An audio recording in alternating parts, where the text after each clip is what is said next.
My mother gave birth to twins, myself and fear. क्यों कहा था थॉमस हॉब्स ने ये वाला स्टेटमेंट?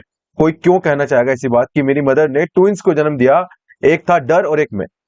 ठीक है, बात कर रहे हैं थॉमस हॉब्स की। इन्होंने ये बात कही थी, क्यों कहा था? Because of the traumatic and the violent time he lives in, right? अच्छा, ऐसे बंदे जो कि लैंप की, मोमबत्ती की रोशनी में पड़ते हुए बेसिकली एक दिन इनके चाचा ने इनको देखा, है ना?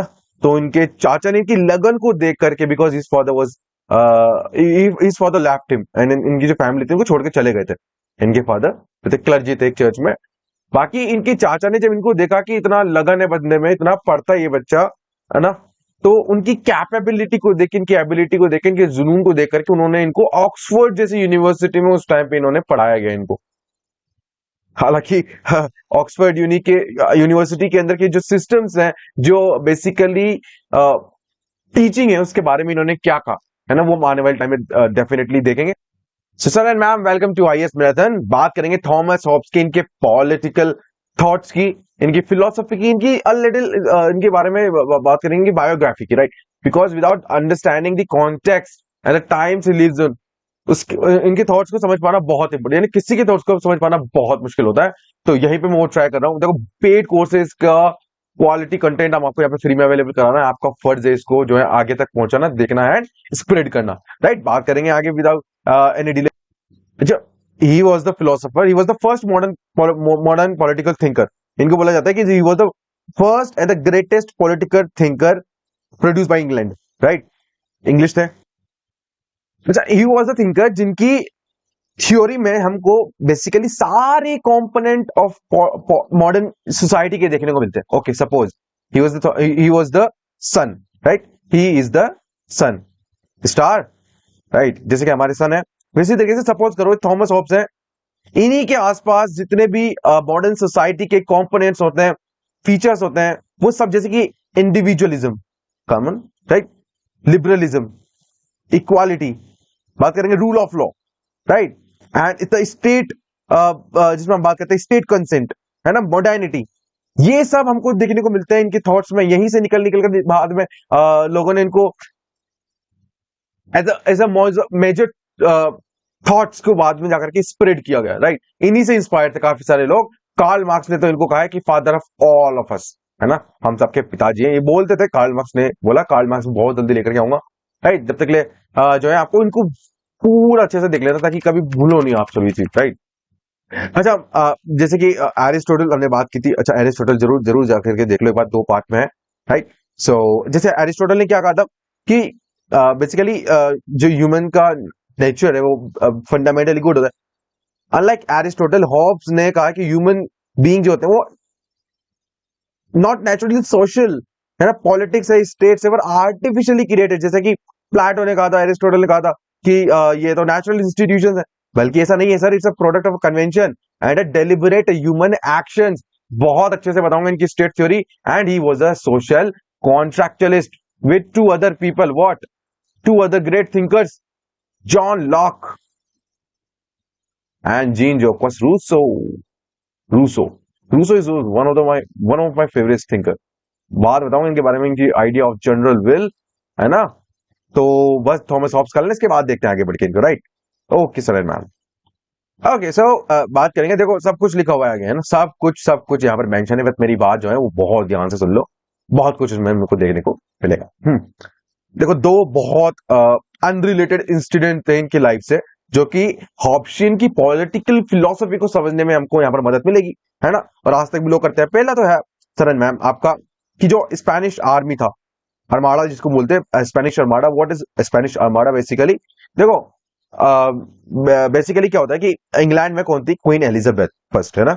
अब वो चाहती थी कि प्रोटेस्टेंटिज्म स्प्रेड हो पूरे कॉलोनीज में, उनके कंट्रीज में, है ना, पूरे यूरोप में। बट स्पेन का अंपायर जो था वो हॉब्सबर्ग अंपायर था, है ना। स्पेन में हॉब्सबर्ग अंपायर था, वो क्या करते थे? वो कैथोलिसिज्म करते थे। रिमेंबर, क्रिश्चियनिटी में 2 मेजर, जैसे मुस्लिम, इस्लाम में क्या होता है? शिया सुन्नी, है ना। इस तरीके से क्रिश्चियनिटी में होता है प्रोटेस्टेंट एंड कैथोलिसिज्म और a bit conservatism, right? But Protestant होता है लिबरल होता है थोड़े से, राइट?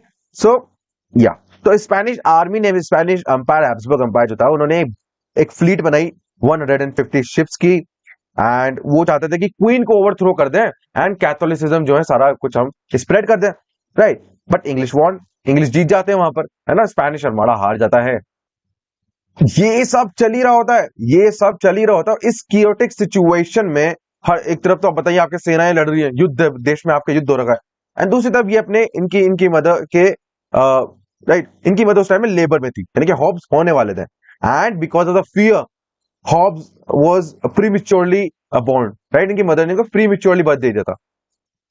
ये तो हो गया फर्स्ट इंसिडेंट। सेकंड इंसिडेंट की बात करेंगे, जो इंग्लिश सिविल वॉर हुआ था, जो इंग्लिश सिविल वॉर हुआ था, ये ऑलमोस्ट ये 1641 में हुआ था, right. And the fact that कि हॉब्स जो इंग्लैंड छोड़ के भागे थे बिकॉज ऑफ द इनका जो रॉयल फैमिलीज के साथ कनेक्शन था, उनके ट्यूटर रहे, बहुत 40 सालों तक उनके साथ काम किया इन्होंने, पर्सनल ट्यूटर भी रहे हैं, है ना, इस तरीके से। तो हम बात करते हैं ये, एंड इसी टाइम पीरियड में बेसिकली जब स्पेनिश आर्माडा वाला केस हमने सुना था, उसी टाइम इन्होंने कहा था fear and I was born twins, है ना, तो उस टाइम की ये बात है।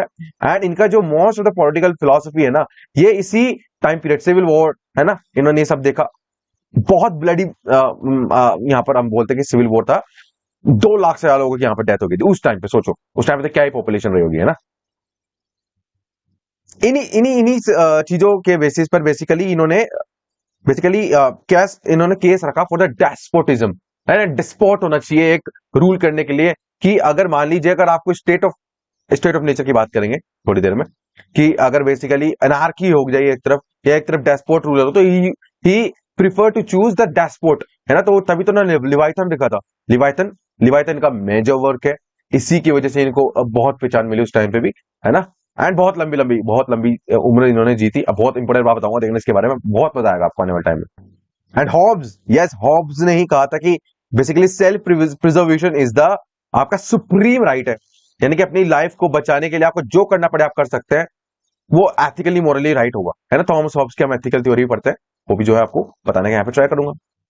अच्छा, ये यहां तक तो हमने बात कर ली, जस्ट लाइक मैकियावेली, या रिमेंबर मैकियावेली हमने बात की थी, अच्छा लास्ट सेशन जाकर के देख लो, 2 पार्ट्स में मैकियावेली है, एक में उनकी पॉलिटिकल थ्योरी बायोग्राफी है, एंड एक में उनकी बुक है, मेजर बुक द प्रिंस, उनके बारे में मैंने पूरा एक्सप्लेन कर दिया, कुछ बचा नहीं है ना, कुछ भी नहीं बचा। ओके, सो उसको जाकर देख लो, लिंक डिस्क्रिप्शन में आपको मिल जाएगा। एंड बात करते हैं, अच्छा मैकियावेली की तरह ये भी एक बहुत बड़ा डायलेमा को कॉन्फ्रंट कर रहे थे, वो था आपका limited resources and unlimited desires, है ना, जो कि ह्यूमन का बेसिक नेचर होता है।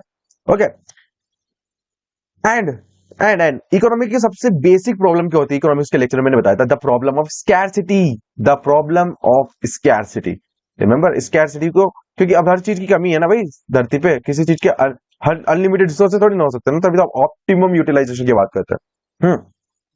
सो ह्यूमन बींग्स, इन्होंने इसलिए उनको कैरेक्टराइज किया as a hostile and competitive, and that's a very important fact, कि जिसके थ्रू स्टेट ऑफ नेचर में किस तरीके से स्टेट चलता था, है ना, पीपल किस तरीके से सर्वाइव करते थे, right. That's why he called कि basically the self reservation is the आपका सुप्रीम राइट है। ओके, एक बहुत इंपॉर्टेंट बात बता रहा हूं आपको, इसलिए मैं चाहता हूं कि आप जो है नोट्स बना लें, मैं जो बोलता हूं उसके नोट्स बना लें, काफी फायदा देंगे आपको, कभी नुकसान में नहीं रहोगे अगर यहां से आप पढ़ोगे तो, I promise you that, because I believe कि टाइम जो था सबसे क्रूशियल होता है, it's value then anything else, right. So मैं अपने टाइम की भी बहुत वैल्यू करता हूँ, और आपके टाइम की भी, अगर आप आ रहे हो यहाँ पे देखने, तो आपका 1 मिनट भी जो है वेस्ट नहीं जाना चाहिए यहाँ पे, है ना। इसलिए तो मैं बीच बीच में जो है आपको बिल्कुल भी जो है बिल्कुल अननेसेसरी चीज नहीं बताता हूँ, राइट, बिल्कुल ऑफ द टॉपिक चल गए, या फिर हमेशा I always stick to the topic. So इसीलिए जो है I think you should watch IAS मैथन एंड स्प्रेड इट। ओके, बात करते हैं कि अगर हम इस हॉब्स से स्टार्ट करें ना, हॉब्स ने प्रचलन चलाया था, he was the first who started writing political philosophy in English, yes, he was the first political philosopher in English also, English यहाँ पर लैंग्वेज की बात कर रहे हैं, है ना। इसके पहले जितनी भी बातें होती थी वो लैटिन में होती थी, है ना, ग्रीक में होती थी, राइट, इटालियन में होती थी, हमने बात की थी मैकियावेली की, तो यही प्रचलन लेके आए थे इंग्लैंड में, और ऑल ओवर द वर्ल्ड ये लेकर के आए थे। होब्स ना ये डिस्कार्ड करते थे एंटिक्विटीज को, रिमेंबर मैकियावेली में बात कर रही थी कि वो बेसिकली एक्सेप्ट करते हैं एंटिक्विटीज को, यहां पर मैं डिफरेंस आपको जो है क्लियर करते हुए जा रहा हूं, वेरी वेरी इंपॉर्टेंट है। सो मैकियावेली क्या करते थे, हु बेसिकली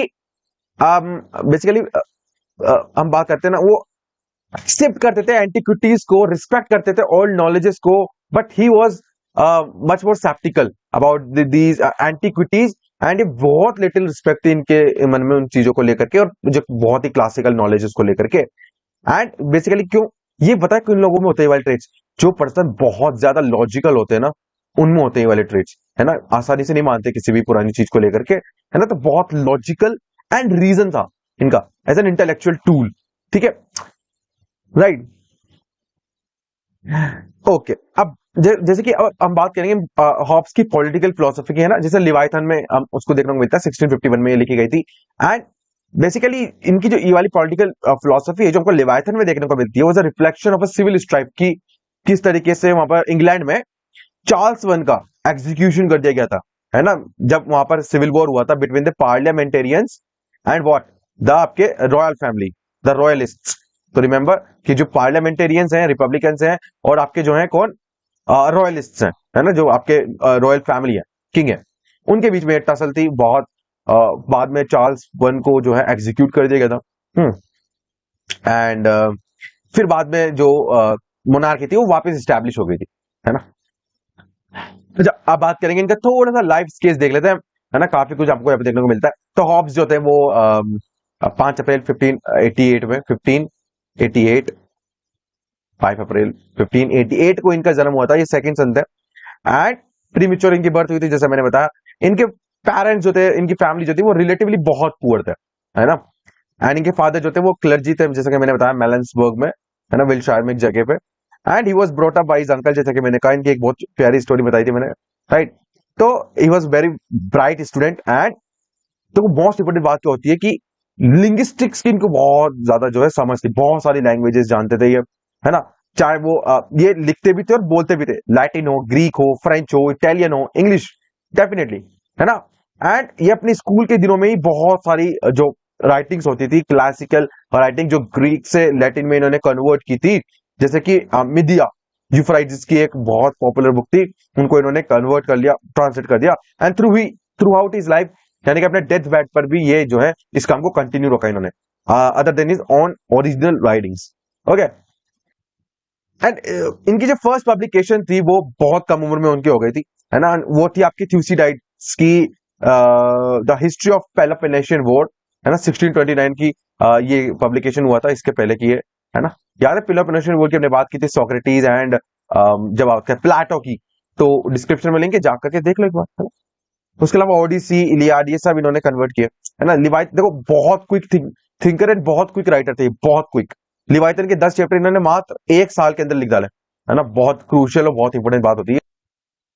एंड जैसा कि मैंने बताया कि ऑक्सफोर्ड में इन्होंने फिजिक्स पढ़ी एंड इस कॉलेज से लॉजिक पढ़ा। देखो बहुत इंपॉर्टेंट बात आता है, ये इसको आप साइंटिस्ट मानो, इस बंदे को, बहुत रीजन वाला बंदा था, फिजिक्स में, मैथमेटिक्स में बहुत काम किया इन्होंने, है ना। ये पता क्या कहते थे कि क्यों हम इस साइंस, ये फिजिक्स वाली जो हम बात करते हैं, रीजन होते हैं, इनको हम क्यों पॉलिटिकल फिलोसफी में ला करके क्यों नहीं रखते हैं, ज्यादा बेटरमेंट और ज्यादा आपको यहाँ पर एफिशिएंट, ज्यादा आपको फ्रूटफुल जो है यहाँ पर रहेगी, है ना।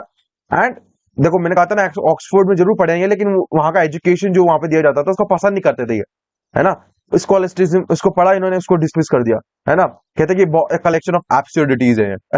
ओके, तो इस तरीके के पर्सन थे, मैंने कहा ना बहुत लॉजिकल है।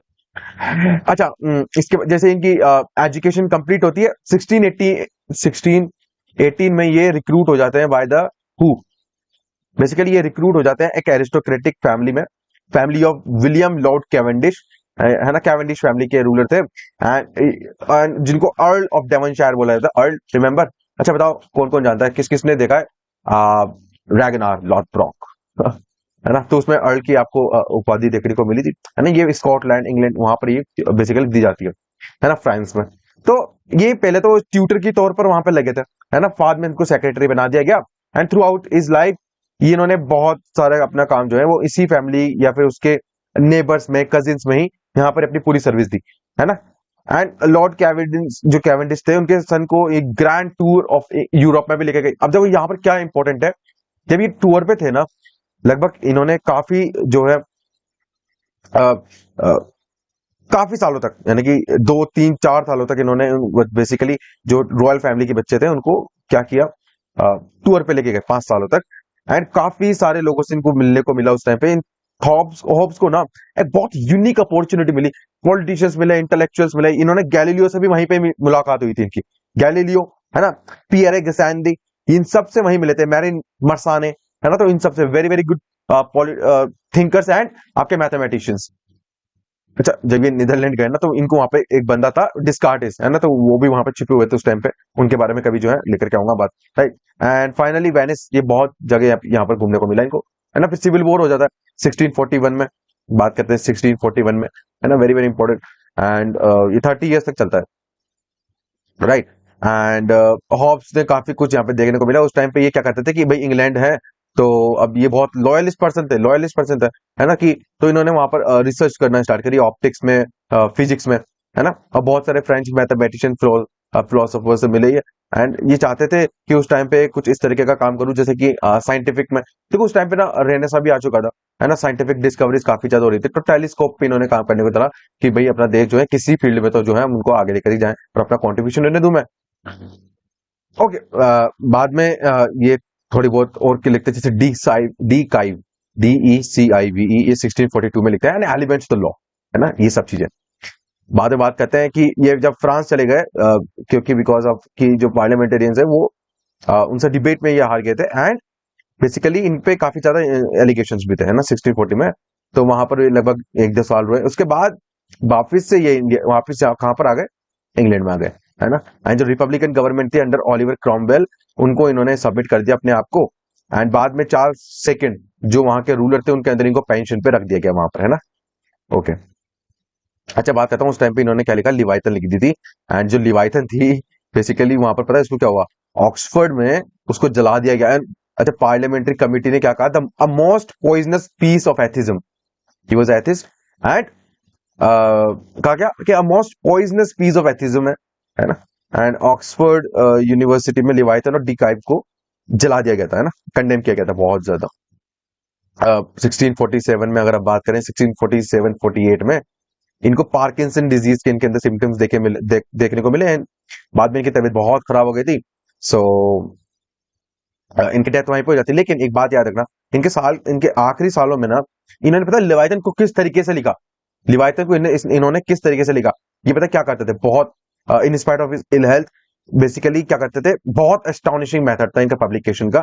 ये हर बेसिकली इंस्टॉलमेंट्स में अपनी राइटिंग्स को पेरिस से लंदन भेजते थे फॉर द टाइपिंग एंड जो आपके बात करते हैं ना छपाने के लिए। तो बाद में ही वो वहां से छप के वापिस आती थी, है ना, विद इन अ वीक। तो इस तरीके से इन्होंने इंस्टॉलमेंट्स में पूरी बुक लिखी, है ना। तो ये बात आपको कहीं पता नहीं होगी, आज पता चल गई। अच्छा, आपको तो ये पता होगा ना सिर्फ कि लिवाइथन है एक बुक है, नहीं ऐसा नहीं है, बहुत सारे, देखो लिवाइथन का एक रिवाइज्ड एडिशन भी आया था, है ना, लैटिन में जो इनका एडिशन था 1688 में, है ना, काफी सालों बाद 1688 में रिवाइज्ड एडिशन था। एंड या अच्छा, अब बात बताऊंगा मैं आपको इनके बायोग्राफर ने क्या बात बोली थी। इनका बायोग्राफर एंड इनके बहुत खास दोस्त है जिनका नाम था जॉन ऑबेरी, ठीक है, जॉन याद रख लो बस, जॉन बहुत इंपॉर्टेंट है। इनके बायोग्राफर थे, इनके साथ ही रहते, पता है क्या कहते थे कि हॉब्स इतना लंबा, दो 90 साल तक जिया है बंदा हॉब्स, है ना, कि ये बेसिकली क्या करते थे अपनी लाइफ को बढ़ाने के लिए, अपने हेल्थी रहने के लिए क्या करते थे। तो इनके बेसिकली बायोग्राफर थे, इनके फैन थे, ये कहते थे कि बहुत सारी एक्सरसाइज किया करते थे, वॉकिंग अप एंड डाउन, है ना, हिल्स पे जाना, टेनिस खेलना, है ना, तो ये बहुत सारे से मेजर्स थे जो हॉप किया करते थे फॉर कीपिंग फिट अपने आप को, है ना। एंड प्रिक सॉन्ग भी गाया करते थे ये, राइट। ओके, हॉब्स जो थे बहुत सारे टाइम अपना मीडिएटिंग में, फिलोसोफाइजिंग में देते थे, एंड इनके जितने भी डार्टिंग थॉट्स होते थे वो अपनी नोटबुक को जो कि हमेशा अपने पास रखते थे, थॉमस हॉब्स हमेशा एक नोटबुक अपने पास रखते थे, उसी में ये सब कुछ जो है लिखा करते थे। And he was a voracious reader, है ना, and he can read anything जो कि इनके रास्ते में आता था, सब पढ़ डाल देते हैं, है ना, जबरदस्त है। And he was conscious of being a self taught philosopher, है ना, सेल्फ टॉट फिलोसोफर हम इनको बोलते हैं, very very good compliment. Okay, ठीक है, तो बता दिया मैंने आपको, इंग्लिश फिलोसोफर है, साइंटिस्ट है, हिस्टोरियन है, पॉलिटिकल फिलोसफी, है ना, मास्टरपीस। ओके, सो ओके, तो ये सब है। बात करते हैं कि हॉब्स जो थे वो गवर्नमेंट को कैसे देखते थे, primarily as a device for ensuring collective security, है ना, मींस की तरह देखते थे। एंड सेकंड की जो पॉलिटिकल अथॉरिटी होगी justifies by the hypothetical social contract among the many that vest in the sovereign person or entity the responsibility for the safety and wellbeing of all. देखो social contract अभी पढ़ाऊंगा थोड़ी देर में आपको, बिल्कुल अभी पढ़ा देंगे, उसमें आपका ये क्लियर हो जाएगा इनका स्टेट का आइडिया जो क्या था वो सब, है ना। इनके जो कॉन्ट्रीब्यूशन था एज अ पॉलिटिकल फिलोसोफर, वो वाइड रेंजिंग गवर्नमेंट पावर्स को आज तक भी बहुत ही ज्यादा जो है इम्पैक्ट करता है। टाइम पीरियड देखें तो he has witness the trouble phase in British history, puritan revolution देखा 1641 में, है ना। एंड जो ये हमने देखा था सिविल वॉर, है ना, प्रोटेस्टेंट वगैरह ये सब। ओके, सो ये सब चीजें। अच्छा, इनकी इंपॉर्टेंस देख लो किस तरीके से, ये यहाँ से क्वेश्चन आएगा आपका यूजीसी नेट में, पीएसआईआर में भी जो है आपको बहुत मदद मिलेगी यहाँ से स्टेटमेंट्स में। बट सिवाय ने इनको कहा कि जो हॉब्स है as a probably the greatest writer on political philosophy that English speaking people have ever produced. पढ़ना है तो मैंने स्टार्टिंग में, Michael Oxford very very brilliant philosopher है ना, जबरदस्त है, मास्टर्स पे पढ़ाई जाती है हमें, है ना। बात करते हैं कि जो the Leviathan is the greatest पर as the sole masterpiece of political philosophy in the English language, ये कहा जाता है इनके बारे में। ओके ओके, बात करते हैं it is who for the first time जो सिस्टमेटिकली एक्सपाउंड किया the absolutist theory of sovereignty, है ना। क्योंकि जो लिवाइथन है, what is the mean of Leviathan, it's basically आपका सी मॉन्स्टर, है ना। तो बहुत ही जो है एब्सोल्यूटिस्ट रूलर आएगा, सॉवरेन आएगा आपके, है ना। And he was the first who originated the positive theory of law. ये क्या था आगे बताऊंगा। It was perfected by the analytical jurist 19वीं सेंचुरी में। कार्ल मार्क्स ने इनको कहा है कि Hobbes was the father of all of us. बता दिए जॉन रॉल्स ने क्या कहा, things that Hobbes state of nature is classic example of prisoners dilemma of game theoretic analysis, है ना। देखो गेम थ्योरी क्या है, बहुत ही इंपॉर्टेंट है, मैं बताऊंगा आपको ये भी क्या है। एंड प्रिजनर्स डायलेमा अभी करते हैं हम इसको, बिल्कुल बिल्कुल करने वाले हैं ना। हॉब्स की मेथोडोलॉजी देखो, अच्छा उसके पहले देखो, if Machiavelli is treated as Galileo of the political science, Hobbes can be treated as Newton. Hobbes was the first person to apply the scientific method. अच्छा बात करते हैं इनके साइंस की ना, देखो बहुत इंपॉर्टेंट चीजें बता रहा हूं, बहुत ध्यान सुनना कि development of science, development in science and इनके इन्फ्लुएंस किस तरीके से उस टाइम पे किस पे होते हैं, थॉमस हॉब्स पे। वेरी क्रूशियल है, बहुत इंपॉर्टेंट है ना। तो ओके, देखो ये ना काफी लोगों से मिले एंड काफी जो लोग थे उस टाइम पे काम कर रहे थे फिजिकल साइंसेस पे, जैसे कि बैकन, कैपलर, गैलीलियो, है ना, ये सब काम कर रहे थे। उनके काम को इन्होंने पढ़ा था बहुत ध्यान से। एंड ये बहुत वो वाला टाइम पीरियड था जहां पर रिलीजियस स्ट्राइव नहीं बल्कि साइंटिफिक टेम्परामेंट भी काम करेगा लोगों का, है ना। एंड बहुत क्यूरियोसिटी थी लोगों को नेचर के बारे में जानने के लिए, उनकी desire to eschew the supernatural, right, God क्या है ना, ये सब। तो रेनेसा के बाद से ये वाला प्रचलन काफी चलता हुआ आया। ओके, अब इन्होंने एरिस्टोटल को रिजेक्ट कर दिया, लेकिन प्लेटो का जो टिमाउस था for an understanding of the universe, उनकी जो थ्योरी थी, है ना, कि किस तरीके से वो देखते, उसको इन्होंने एक्सेप्ट किया, उसको इन्होंने अंडरस्टैंड किया, है ना। Plato was actually the earliest among the philosopher जिन्होंने इम्प्लीकेशन देखा था पाइथागोरियन फॉर्मूला का, one behind the many, and mathematics का किस तरीके से उन्होंने इस्तेमाल किया था in the study of form. Remember, देखो ये प्लेटो का लेक्चर है, इसको एक बार जाकर के देखो, वहां पर मैंने थ्योरी ऑफ फॉर्म बताई है ना, किस तरीके से उन्होंने पाइथागोरियन फॉर्मूला मैथमेटिक्स का इसमें इस्तेमाल किया। Very very important, very very crucial, एक बार जाओ देखो। बहुत से थिंकर्स हुए, डिस्कार्टिस भी हुए, उन्होंने बहुत सारी बात की थी उनके डिस्कोर्स ऑफ द मेथड में, है ना। सो यानी कि द फिलोसॉफिकल इंक्वायरी सोल की होती है ना, एक्सपीरियंस। तो ये क्या कहते हैं कि नहीं भाई ऐसा कुछ भी नहीं है। एंड जब इनसे पूछा गया कि अच्छा व्हाट अबाउट द गॉड, ये कहते हैं कि भाई जितनी भी ये चीजें हो रही है ना यूनिवर्स में, consist of nothing but matter in motion. क्या कहते हैं, बहुत ही क्रूशियल स्टेटमेंट है, मैटर इन मोशन। अच्छा बहुत जल्दी जो है वो इस राइटिंग वाला जो प्रॉब्लम है उसको सोल्व करेंगे हम, है ना, बहुत जल्दी। तो मेथड इन मोशन की प्रॉब्लम को इन्होंने सॉरी इन्होंने कहा कि गॉड वर्ड कुछ नहीं है, it's actually matter in motion. जो स्पिरिट क्या होती है, spirit was nothing but a movement in the certain parts of one organism. ये हमारे जो अंदर मैटर, ये फर्स्ट मटेरियलिस्ट भी बोला जाता है इनको, है ना। तो ये भी सब आता है, तो तभी तो कार्ल मार्क्स जैसे मटेरियलिस्ट थिंकर्स बहुत पूछते थे इनको, वो सब बात है। अब ये ही बिकॉज क्यों बोलते थे, because he understand the physical laws, है ना, नेचुरल लॉज। और उन्होंने डिफरेंशिएट भी किया था कि व्हाट आर द लॉज, एक तो होता है डिवाइन लॉज, एक होते हैं आपके पॉजिटिव लॉज, और एक होते हैं आपके नेचुरल लॉज, है ना। तो वो बात करेंगे। वेरी वेरी क्रूशियल थिंग बताता हूँ, बहुत जरूरी। हॉब्स ने अडॉप्ट किया था the science of geometry to grasp the political and moral knowledge को, है ना।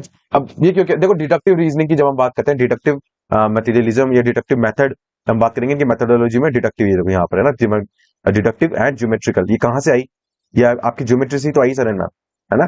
तो ये वही था, है ना। ओके इन्होंने कहा कि ही वाज वेरी कन्विंस कि जो पॉलिटिक्स है वो ज्योमेट्री है, एंड इनको लिवाइथन को एज अ डिमोन्स्ट्रेशन उन्होंने यहाँ पर प्रोवाइड किया एज एन एग्जांपल कि किस तरीके से ये फंक्शन काम करता है.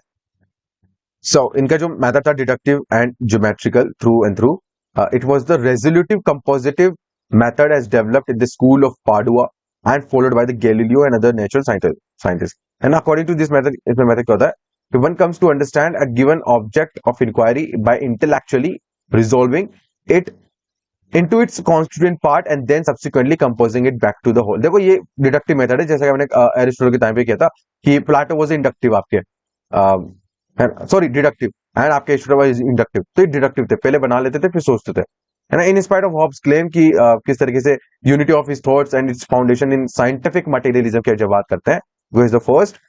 सो modern scholars have neither endorsed the supposed unity of his philosophy nor accepted the scientific basis of his ethical. वो तो सब होता रहता है ना, ये सब चीजें. तो अगर आपने कुछ लिखा है तो लोग तो क्रिटिसाइज करेंगे इसको, है ना. माइकल ऑक्सफोर्ड क्या कहते हैं कि the basis of Hobbes politics was not scientific materialism but philosophic rationalism. ये बात किसने कही? Michael Scott. लिख लो इसको, लिख लो अभी, है ना, नोट्स तो भेज दूंगा मैं. And not a specific view of the nature of the world but a particular notion of physical knowledge. Okay, he is infamous for having used the social contract method, है ना. काफी ज्यादा इनको क्रिटिसाइज किया गया इसके लिए. And to arrive at the astonishing conclusion कि that we ought to submit to the authority of an absolute undivided and unlimited sovereign power. जब क्रिटिसिज्म देखेंगे उसमें देख लेंगे इसको कि ये कहते हैं कि सारे के सारे राइट्स आपको अपने एब्सोल्यूट सोवरेन के लिए क्या कर देना है, सैक्रिफाइस कर देना है, सिवाय एक राइट के, विच इज आपका राइट टू लाइफ, है ना.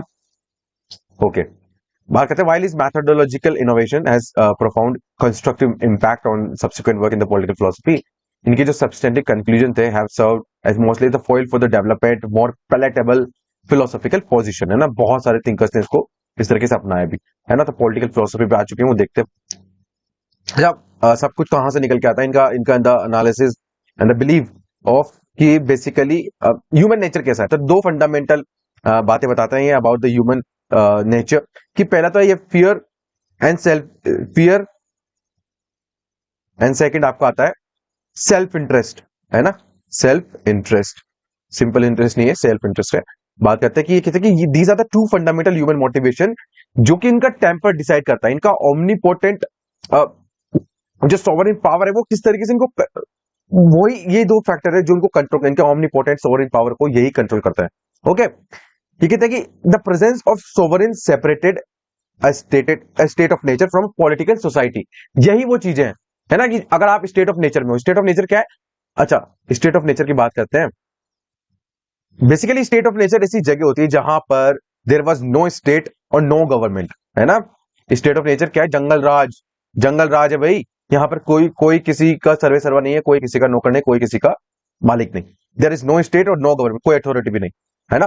There is no ruler, no king, no morality, no one to exercise authority over any other man, है ना, और वुमेन. बात करते हैं ये एक इसको बहुत इंपॉर्टेंट है, बहुत क्लियरली लिख लो. It's a pre political pre moral stage of human society. Human society के बनने के पहले जितने भी स्टेजेस होती है पॉलिटिकल मॉरल, वो ही है ना, वही यहाँ पर एंटरटेन होती है चीजें. So in this state of nature every individual has what Hobbes call natural right. Natural right होता है इस वाली स्टेट ऑफ नेचर में सबको. And what is the natural right? जैसा कि मैंने आपको बताया था अभी, तीन तरीके के राइट है, divine, natural and positive. Positive right यानी कि जो आपके स्टेट देता है आपको. आज हमारे पास है right to equality, right to opportunity, है ना, ये पॉजिटिव राइट्स हैं. ओके, नेचुरल राइट्स क्या होते हैं? जैसे कि right to do whatever we thinks to ensure our self preservation, है ना, राइट टू लाइफ, है ना, आपके सेल्फ प्रिजर्वेशन की, ये आपका नेचुरल राइट है. राइट टू जज what will ensure our self preservation, very very important. And right to do anything one wants in the name of self preservation. ठीक है, तो मेन आइडिया वाज आपका self preservation, very very crucial. And basically अब what kind of people और what kind of human being रहेंगे इस वाले state of nature में? तो ये बोलते हैं कि ये यहाँ पर देख सकते हो कि human beings are basically driven by the motives of desire and aversions, है ना, कि आपके पास क्या है और क्या आपसे खो सकता है ना. तो ऑल आर इक्वली स्ट्रॉन्ग रहेंगे सब, कुछ फिजिकली एंड कुछ मेंटली, है ना. So all fights for the limited and scarce resources. Anyone kill anyone because there is no law, no justice, and no morality. People are selfish, insecure, quarrelsome, but rational, yes, very very crucial thing, बहुत important बात कहते हैं ये, है ना। तो यहाँ पर डिजायर एंड एवर्जन की बात हमने यहाँ पे कही थी, है ना। Okay sir ma'am. और यहाँ पर ये बात कहते हैं कि ये बेसिकली आपका जो स्टेट ऑफ नेचर है, वहां पे लोगों की जिंदगी किस तरीके से होगी, nasty, poor, brutish and short.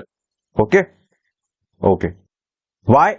Because in state of nature it is basically a war of everyone against everyman. Okay, यानी कि सब आपस में ही जो है सबसे लड़ पड़ते हैं, यही इनका कहने का। In this situation there can be no morality, justice और civilisation, so every rational man should try to avoid the state of nature. देखो किस तरीके से लूप होल छोड़ा भाई इस बंदे ने। ये क्या कहते हैं कि स्टेट ऑफ नेचर है भाई, ये बहुत एक स्टेट ऑफ नेचर है जहां पर लोग लड़ते हैं अपने आप से, मतलब एक दूसरे से, एंड बहुत ही सेल्फिश है, इनसिक्योर है, क्वारल्स है, लेकिन रेशनल है, समझते हैं, बुद्धि है इन लोगों में। ये क्या कहते हैं कि एक रैशनल पर्सन ही होगा जो इस तरीके की चीजों को अवॉइड करेगा इन द स्टेट ऑफ नेचर, कि भाई हम परेशान हो गए लड़ झगड़ के, अब हमको स्टेबल लाइफ चाहिए, है ना। तो वो ऐसी बात कौन सोच सकता है, एक रैशनल पर्सन। बस उसी को लेकर के इन्होंने यहाँ पर अपने स्टेट ऑफ नेचर को ही लेकर के कॉन्ट्रैक्ट लेकर के आ गए, है ना। तो वो हम यहाँ पे देखेंगे अब। ओके, एक बार क्विक देख लेते हैं कि किस तरीके से इन्होंने कहा कि ह्यूमन नेचर किस तरीके से होता है। यस, ह्यूमन कंडीशन जो थे private to the formation of the civil society is derived from the nature of man, उनके साइकोफिजिकल एनालिसिस, कैरेक्टर, इनकी sensation, emotions and appetites, behaviour, इन सब पे बेस्ड है। एंड हॉब ने कहा था कि there are two kind of emotion in animals, vital motion and voluntary motions, दो तरीके के होते हैं। एंड वाइटल मोशंस होते हैं जो, सॉरी, वाइटल मोशन जो होते हैं आपके, it is an automatic movement of the physiological mechanism which goes और within the organism from birth to death without being conscious. देखो भूख लगती है, अपने आप लगती है ना। अब आपको नेचर को लाते हैं, है ना, वो अपने आप होता है absolutely. Blood circulation, breathing, digestion, excretion, ये सब जो है काइंड ऑफ मोशन जो है वाइटल है। Voluntary motion, this is something जहां पर फोकस किया है किसने, हॉब्स ने। ठीक है कि इट्स फर्स्ट वो fancite in our mind and is caused by the impact of external stimuli on our sense organs, है ना। ये कहते हैं कि जैसे मान लीजिए कि हर वो चीज जो आपके डिजायर या एवर्जन से इंपैक्ट करके ही आप काम करोगे एक्टिविटी को, इट्स कॉल्ड वॉलेंट्री मोशन। वही आपके जो है जिसके प्रीडोमिनेंट पैशन है ना, डिजायर एवर्जन के, यही रूट कोज होते हैं कॉन्फ्लिक्ट ऑफ नेचर के भी, है ना। Conflict of state of nature जो कि अकॉर्डिंग टू दी हॉब्स कहते हैं। एंड या self preservation is one of them, and competing for goods, ये सब मैं आपको बता चुका हूं, राइट। एंड हॉब्स ने लिवाइथन में कहा है कि in the state of nature we find three principal which is the causes of the all the quarrel, सारी लड़ाई झगड़ का तीन ही कारण है, कॉम्पिटिशन, डिफिडेंस एंड ग्लोरी, है ना। अगर किसी ने नाम बना लिया तो बेसिकली क्या करेगा वो वहां पर बेसिकली उसको बचाने की कोशिश करेगा, है ना, ग्लोरी पाने की। The first makes the man invade for gain, second for the safety and third for the reputation. ठीक है, ओके, इसी का एक्सप्लेनेशन था। Okay okay sir, okay. State of nature बहुत अच्छे से देखा। अब कहते हैं कि how to avoid state of nature, state of nature से बचा किस तरीके से जाए या फिर इसको अवॉइड किस तरीके से किया जाए। तो जैसा कि मैंने बताया कि कोई भी कानून या कोई भी वो नहीं है वहां पर, है ना, पॉजिटिव लॉ नहीं है, बट नेचुरल लॉज है। ओके, कुछ लॉज जो होते हैं वो डिवाइन लॉज है, जैसे कि गॉड के द्वारा बनाए गए, ये सब बातें रिलीजियस स्क्रिप्चर में लिखी, होली बाइबल, गीता, कुरान, ये सब चीजें, है ना। तो वो है। दूसरे लॉज होते हैं जो कि आपको जैसे कि ट्रैफिक रूल्स है, जो कि इंसानों की तरह बनाए जाते हैं, पॉजिटिव रूल्स। कुछ लॉज होते हैं जो कि गॉड ने बनाए हुए या नेचर नेचर बेसिकली हम प्रेफर करते हैं बोलना, एंड जो रिवील्ड नहीं है इंसानों को लेकर के, जैसे कि आपका लॉ ऑफ ग्रेविटी, अब है उस टाइम की बात कर रहा हूँ, है ना। People in the state of nature will discover some natural laws, जैसे कि हम बात करते हैं ना थॉमस हॉब्स की, तो इसमें इन्होंने ऑलमोस्ट 19 लॉज दिए थे इनकी बुक में। इन्होंने 19 लॉज दिए थे, 19 नेचुरल लॉज, जिसमें दो लॉज हमारे लिए बहुत क्रूशियल है, वेरी वेरी क्रूशियल। पहला तो आता है कि man seeks peace as far as he can hope to obtain it, when he can't it seeks war, यानी कि हमको शांति चाहिए जहां तक हम इसको पा सकें, नहीं पाते हैं तो फिर इंसान जो क्या ह्यूमन क्या करते हैं, वॉर जाते हैं, वॉर पे जाते हैं, है ना। ओके, सेकंड, अच्छा ये तो बहुत पहला मैंने बता दिया आपको। सेकंड सुनो, बहुत इंपॉर्टेंट, बहुत इंटरेस्टिंग भी है, कि लोग चाहते हैं भाई कि पीस हो, शांति हो, लेकिन इसको अचीव करने के लिए they have to lay down his right to all things, यानी कि अपने हकों को यहां पर रखना पड़ेगा सबके सामने, be content with as much, की जो फ्रीडम जिनको बेसिकली दी जा रही है in relation to the other man, यानी कि आपको कोई मार नहीं सकता यहां पर, है ना, इस तरीके का है। तो आप भी इंश्योर करोगे कि आप भी किसी को नहीं मारोगे, है ना। So it's basically a relation, basically freedom in relation to the other man as he would allow others man against himself. जो आप चाहते हो ना सामने वाले से, आप वो खुद भी प्रेजेंट करोगे। इस चीज को लेकर के वो लेकर के आते हैं कि भाई ये जो सेकंड थिंग थी, क्योंकि इसमें अदर लोग इंक्लूड है ना, अदर लोग इंक्लूड है, तभी तो बेसिकली सोशल कॉन्ट्रैक्ट की यहाँ पे बात आती है। तभी सबसे पहले सोशल कॉन्ट्रैक्चुअलिस्ट है ये कहते हैं कि बेसिकली हमको एक बेसिक अंडरस्टैंडिंग पे आना पड़ेगा कि हमको पीस चाहिए, अल्टीमेटली वॉर नहीं चाहिए, है ना। और इन्होंने अपनी पूरी लाइफ टाइम में क्या देखा है, वॉर, फियर, वायलेंस। तो इन सबको खत्म करने के लिए, स्टेट ऑफ नेचर से बाहर आने के लिए आपको कॉन्ट्रैक्ट की जरूरत है।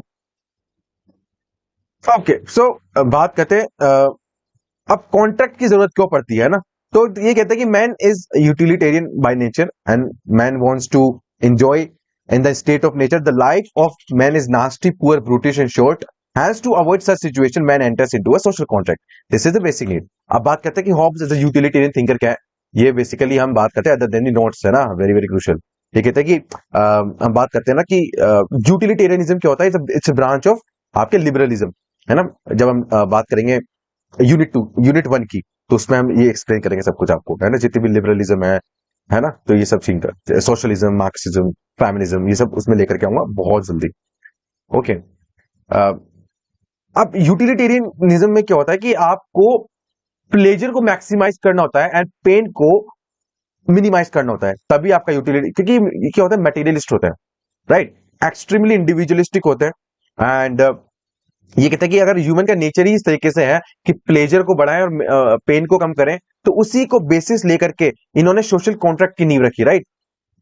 एंड अब बेसिकली से मेन कॉन्ट्रैक्ट क्या होता है कि जब लोग सोशल कॉन्ट्रैक्ट करेंगे आपस में, मेन एलिमेंट होगा आपका प्रिजर्वेशन ऑफ द लाइफ, है ना। अब life is the source of आपका pleasure and death is the end of pleasure, है ना। प्लेजर को मैक्सिमाइज करेंगे, पेन को मिनिमाइज करेंगे, आगे ना आपका प्रिजर्वेशन ऑफ लाइफ का main concept and the main idea. Hence man wants to avoid death and wants to secure life, है ना। इन्होंने खुद ये वाली बात की, I and fear were born together, है ना। तो खुद भी इन्होंने वही देखा लाइफ टाइम में, तो नहीं चाहते थे कि आने वाले टाइम में जो है इस तरीके का कुछ हो, राइट। इसीलिए, बस इसीलिए मैं चाहता हूं कि कॉन्टेक्स्ट बहुत क्लियर होना चाहिए। आगे आप ये ना बोले कि इन्होंने ये वाला थॉट क्यों दिया, इसलिए दिया सर मैम, जी है उस लाइफ टाइम में ही है, ओके सर मैम, उन कंडीशंस में रहे हैं, okay. And Hobbes was not only one of the first greatest political thinker, he was one of the first pet authors of English literature, and he has used metamorphic languages as well. है ना, तो ये सब बातें ये हम कर चुके हैं, okay. Okay, so basically it's an agreement among all the people, and it's a contract of all with all. And since no one trusts the other, it is important that कि each secures the guarantee from the other, है ना। सब आपस में ही जो है guarantee यहाँ पर इंश्योर करेंगे, एंड ये सब मिलकर के क्या करेंगे, एक गवर्नमेंट बनाएंगे, एक सोवरेन बनाएंगे, and which bring people out from the chaos and lawlessness of state of nature. Simple है ना, बहुत सिंपल है। अभी लॉक आ रहा है, उनसे पढ़ना, हाँ, पता चलेगा आपको, राइट। ओके, सारे लोग जो भी सोसाइटी में स्टेट ऑफ नेचर में यहाँ बाहर आना चाहते हैं, कॉन्ट्रैक्ट करना चाहते हैं, विल एग्री कि सारे के सारे इनके जो नेचुरल राइट्स हैं स्टेट को सरेंडर कर देंगे, स्टेट को ट्रांसफर कर देंगे, और जो द कॉमनवेल्थ है on the condition that every other person dust, यानी कि सब एक कर रहे हैं, है ना। तो यही बेसिकली अरेंजमेंट इन्होंने किया कि भाई अगर आप हम पे ट्रस्ट नहीं करते तो स्टेट बनाते हैं और उनको सारे दे देंगे, राइट, जो कि इक्वली सबका प्रिजर्वेशन करेगा, right. A contract will result into the creation of a state, and state is the third party. So state is the guarantor of the contract, and state is under no obligation except one. What is the obligation? बताइए, चल अब इतनी देर से बताएं, बताइए चले comment section में अभी के अभी लिखो है कि क्या वो ऑब्लिगेशन है स्टेट पे, है ना। As a result of the contract state will emerge sovereign, okay. Okay, state of nature की मैंने बात बता दी कि सारे पर्सन सोवरेन थे, है ना, अथॉरिटी नहीं थी किसी की भी। But according to the Hobbes, man has only two options, either to live in a state of anarchy और under the authority of absolute state. मैंने कहा था ना आपको कि दो ही ऑप्शन है, तो इन्होंने कहा कि भाई एब्सोल्यूट स्टेट के अंदर रहना ज्यादा अच्छा है अनार्की से, ओके। अब बेसिकली ये जो लोग हैं उन्होंने जो चूज किया है an absolute state, absolute sovereign, ये क्यों किया है? बिकॉज ये प्रोवाइड करेगा इनको सिक्योरिटी ऑफ लाइफ, है ना, security of property, law and order, justice, morality to the society, है ना। ओके सर, ना तो स्टेट ऑफ नेचर में ऐसा बिल्कुल नहीं था, है ना। वहां पे लिबर्टी थी लेकिन सिक्योरिटी नहीं थी। ओके ओके सर, ना now state has absolute power over man and according to between liberty and security man will prefer the आपका सिक्योरिटी, है ना। कि अगर किसी को मान लीजिए मर्डर करने की आजादी दे दी जाए तो सारे किसी ना किसी का तो मर्डर कभी भी हो सकता है, आपका खुद का मर्डर कभी भी हो सकता है। अगर आपको लिबर्टी है तो सामने वाले के पास भी तो है ना। तो आपको आपकी जान अगर ज्यादा प्यारी है तो आप लिबर्टी नहीं सिक्योरिटी की सोचेंगे सबसे पहले, राइट। आपके आपके फैमिली की, ये सब बहुत इंपॉर्टेंट है। कितना मजा आता है ना ये सब पढ़ने में। वेरी वेरी जो है भाई, जीवन जीवन को ना रख देते हैं पन्नों में, इतना जबरदस्त है ये सब पढ़ना हमारे लिए। Okay, what is the only limitation on the authority of the state, जो मैंने कहा था आपसे ऊपर, ये रेस्पॉन्स है कि man has transferred all of his natural rights except one which is right to life और सेल्फ, यानी कि अगर स्टेट ही आपको मारने आ जाए तब आपके पास राइट है कि जो है आप उनका तख्ता पलट कर दें उस टाइम पे, and it is an obligation of the state to protect the life of a man.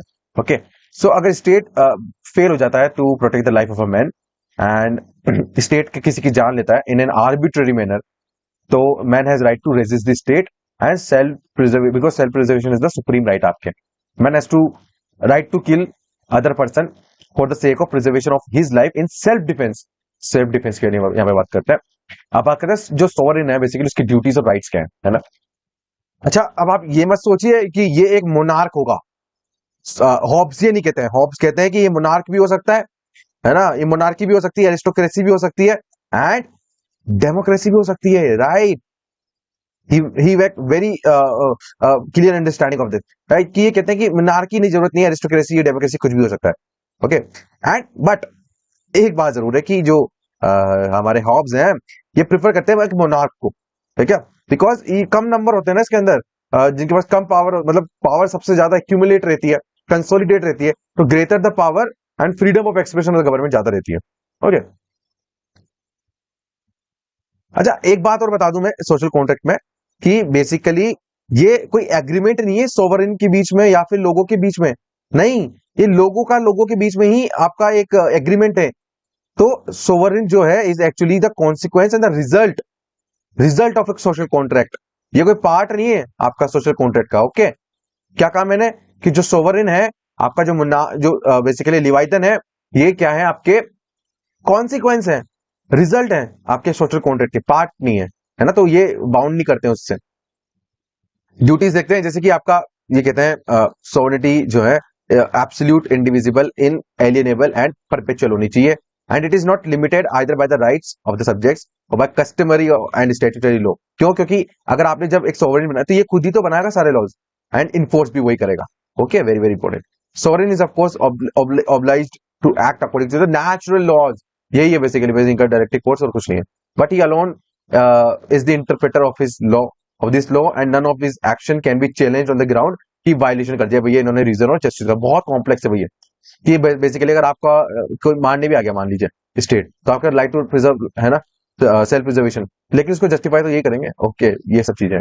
तो justice consist in acting in accordance with the promises made, and the sovereign has made no promise, hence his action cannot be called unjust or injurious। यानी कि अगर एक बार बन गया ना, बड़ी बड़ी दिक्कत है भाई, है ना, तो उसको हटा नहीं सकते आप इस तरीके से, है ना। हालांकि उन्होंने कहा है कि अगर लाइफ पे आ जाए तो, लेकिन देखो ना कितनी कॉम्प्लिकेशंस है ना, अनजस्ट हो नहीं सकता, इंजूरियस हो नहीं सकता, ये सब चीजें, तो वही सब है यहाँ पर, है ना। And his action are the action of his subjects, and nobody can rightly complain against his own action. Sovereign has absolute right to declare war and make peace, to levy taxes and impose penalties. He is actually the ultimate source of all administrative, legislative and judicial authority. सर्वे सर्वा महाराज, है ना, यही है जो भी है हमारे, है ना, करता धरता। तो नेचुरल लॉज और कस्टम जो है, कन्वेंशन जो है, attend the state of law only when willed and ordained by the sovereign. इन्होंने जो कह दिया वही है ना। अच्छा, आगे बढ़ने के पहले ये समझ लो पहले कि बेसिकली अगर एरिस्टोटल की बात करते हैं तो वो कहते हैं कि man is the social animal ना। तो ये पता क्या कहते हैं, ये कहते हैं, अगर हम बात करें इधर एरिस्टोटल को रख दो एंड सामने इधर रख दो हमारे थॉमस हॉब्स को, ये कहते हैं कि भाई, ये कहते हैं इधर से, ये कहते हैं भाई man is the social animal, है ना। इसको मैंने एक्सप्लेन भी कर दिया था। ये कहते हैं कि सर एरिस्टोटल साहब ऐसी बात नहीं है, man is social not out of nature but out of necessity. ये कहते हैं कि लोग जो है सोशल इसलिए नहीं है कि उनको नेचुरल ने बनाया है, लोग सोशल इसलिए हैं क्योंकि उनको नेसेसिटी है, man needs to get out of it, so he basically he use social contract, है ना। ये उसका एक बहुत बढ़िया बेसिस उन्होंने बताया, right. Thus, he was the first person. He was the first person to give systematic explanation about individualistic nature of a man. कि कैसे मैन individualistic nature शो करता है, right? And this makes Hobbes a methodologic individualistic, right? Methodological. जब हम बात करें methodological individualistic, okay? तो this is very crucial point है, बहुत जरूरी है, याद रखना। अच्छा, इससे भी जबरदस्त बात बताता हूं आपको, इससे भी जबरदस्त। ये कहते हैं बेसिकली हॉब्स को ना, हमने क्या बोला अभी मैथोडोलॉजिकल इंडिविजुअलिस्टिक ना, इनके अलावा इनको बोलते हैं normative individualistic also, individualist, sorry, है ना। क्यों बोलते हैं इनको? इसलिए बोलते हैं सर मैं, क्यों इन्होंने बीइंग एन इंडिविजुअलिस्ट, ये नहीं कहा कि कोई पाप कर रहा हूं मैं, ये कह रहे हैं he considered being an individualist is natural, है ना। ये कहते हैं कि सोशल एनिमल होना is not natural but being individual होना इज नेचुरल, ठीक है। एब्सोल्युटली एंटी है एरिस्टोटल के, है ना। And it is not possible to come out of state of anarchy for a man, hence he proposes social contract and creation of the state, है ना। अगर आप इंडिविजुअल हो तभी आप ये सब कर सकते हो ना, सोशल क्या वो तो कोई मैटर नहीं करता उनके लिए, तो स्टेट ऑफ नेचर की जरूरत ही नहीं है। अगर आप सोशल एनिमल है या सोशल कम्युनिटीज में इस तरीके से पीसफुल रह सकते हैं, तो ऐसा नहीं है पॉसिबल। इसलिए कहता है कि individualistic nature of a human is one of the leading force to lead the social contract and to get out of the state of nature. एक क्वेश्चन देता हूं, जबरदस्त पर्सन है, उन्होंने एक स्टेटमेंट कहा था इनके लिए कि Thomas Hobbes begins as an individualist and ends as an absolutist. किसने ये बात बोली है? कमेंट सेक्शन में मुझे जानना है, और जानना ही है, वेरी इंपॉर्टेंट है, आएगा क्वेश्चन यूजीसी नेट में, है ना, कि he begins as an individualist and ends as an absolutist. Very important, बहुत इंपॉर्टेंट है। अच्छा, बेसिकली हॉब्स की अगर बात करें ऑन लिबर्टी, तो liberty is the silence of law. जहां पर सोवरेन ने कोई बात नहीं बोली है, कमांड नहीं है, तो फॉरबिडन नहीं है, तो वहां पर जो है लोग अपना फ्रीली हम वहां पर एंजॉय कर सकते हैं उसको, राइट। ओके, तो लिबर्टी वही है, मैंने कहा ना, absolute liberty state of nature में थी, लेकिन ये आ जाने के बाद basically state in state of nature there was no state और कॉमन अथॉरिटी, उस टाइम पे ये थी। तो मैंने बता दिया आपको, है तो यहाँ पर लिमिटेशंस है, किसी और को लाइफ को आप थिएटर नहीं कर रहे होते हो, है ना, वो सब चीजें। तो वही है, man is free only to the extent state has preferred to keep silent and not break laws. तो जहां पर स्टेट ने कुछ ना कुछ बात कही है, तो वहां पर जो है आपको ध्यान रखना पड़ेगा उस चीज का। तो in case if state makes law, man has no liberty but to act as per the law. तभी तो उन्होंने ये बात बोली ना कि liberty is the silence of law. जहां पर लॉ साइलेंट है ना, वहीं तक ही आपकी लिबर्टी है। लिबर्टी और freedom signifies properly the absence of opposition in external impediments to the motion. ये सब बातें हैं, है ना। अच्छा, असेसमेंट करने के पहले थोड़ी बहुत बात सुन लो। ये कहते हैं बेसिकली इन्होंने लिवाइथन करके एक सी मॉन्स्टर है, जो कि ये लेकर के आना चाह रहे हैं एज अ सोवरेन, है ना। इसको जस्टिफाई करते हैं कि भाई इंडिविजुअलिस्टिक है हर पर्सन, एब्सोल्यूटिस्ट है, तो ये इंडिविजुअलिस्टिक और absolute at the same time होना चाहते हैं। He was one of the most logically consistent thinker, जिन्होंने हमने बात की ना ज्योमेट्री को किस तरीके से पॉलिटिकल थ्योरी में लेकर के आ गए, है ना। प्रोटेक्शन ऑफ द सेल्फ को, इंडिविजुअलिज्म को, ये सब इन्हीं के इर्द गिर्द घूमते हुए जो है आगे जाकर के लोगों ने किया, है ना। And as a scholar of bourgeoisie और कैपिटलिस्ट क्लास, क्योंकि रॉयल फैमिली से बहुत थे, he supported the materialistic nature of a man and held कि man is by nature a pleasure seeking, है ना। हमने कहा था यूटिलिटेरियन है, वही सब चीजें। ओके, तो यही सब है भाई इनके बारे में। एक स्टेटमेंट सुनो इनका, बहुत जबरदस्त। ये कहते हैं कि रिलीजियस बिलीव जो होता है वो स्ट्रिक्टली अब प्राइवेट मैटर है। जो बेसिकली हमने कहा ना, रिलीजियस जो मैटर है, रिलीजियस बिलीफ जो है आपके प्राइवेट मैटर है, but public aspect of religion जो रहेगा ना, मस्ट बी कंप्लीटली सबऑर्डिनेट रहेगा आपके पब्लिक अथॉरिटी से।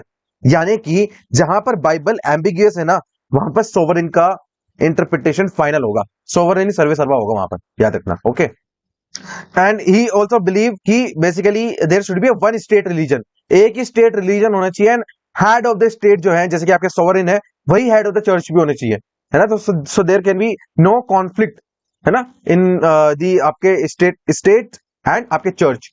ओके ओके सर मैम, बात करते हैं इनके असेसमेंट की। तो हॉब्स जो है greatest to the all individuals है, एंड इंडिविजुअलिस्टिक जो है can be categorised into two types, methodological individual and normative individual. बता दिया मैंने इसका क्या मैटर है ना आपको। ओके, बात करेंगे कि हॉब जो है वो individualist and absolute at the same time थे, है ना। एंड वो जो स्टेटमेंट मैंने बेसिकली पूछा था वो सीबी मैकफर्सन का था, है ना, अगर आपको याद नहीं तो okay. And it is because extremely individualistic nature of man that man has no option but to live under the absolute authority of the state. यही सब है, मैं आपको पहले ही बता चुका हूं। And he has even given right to resist the state to an individual for the protection of life. ये सब हमने डिस्कस कर लिया है। तो ये थे आपके थॉमस हॉब्स, कुछ भी नहीं छूटा है ना। जो स्लाइड्स में छोड़ी है वो मैं इन द लेटर लेसन्स, यानी कि जैसे कि हमने बात की लिबर्टी का परफेक्ट लेसन लेकर के आया, तो उसमें हॉब्स ने क्या कहा, है ना, जॉन लॉक ने, जेएस मिल ने क्या कहा, वो सब आएगा उसके अंदर। तो वो इसको आप जो है इतना ध्यान दे मत, है राइट। अब बात करते हैं कि थॉमस हॉब्स पूरा कंप्लीट हो चुका है आपका। अगर इसके अलावा कोई चीज छूटी हो तो कमेंट सेक्शन में मुझे मेंशन कर देना, I will definitely do. But मेरी तरफ से कुछ भी नहीं छूटा है, सारा क्वेश्चन आपके जो है यहीं से बनेगा, राइट। सो मिलते हैं अगले समय, जब तक के लिए stay tuned and have a nice day. And please do follow, share, subscribe and spread ice मेरे तरफ।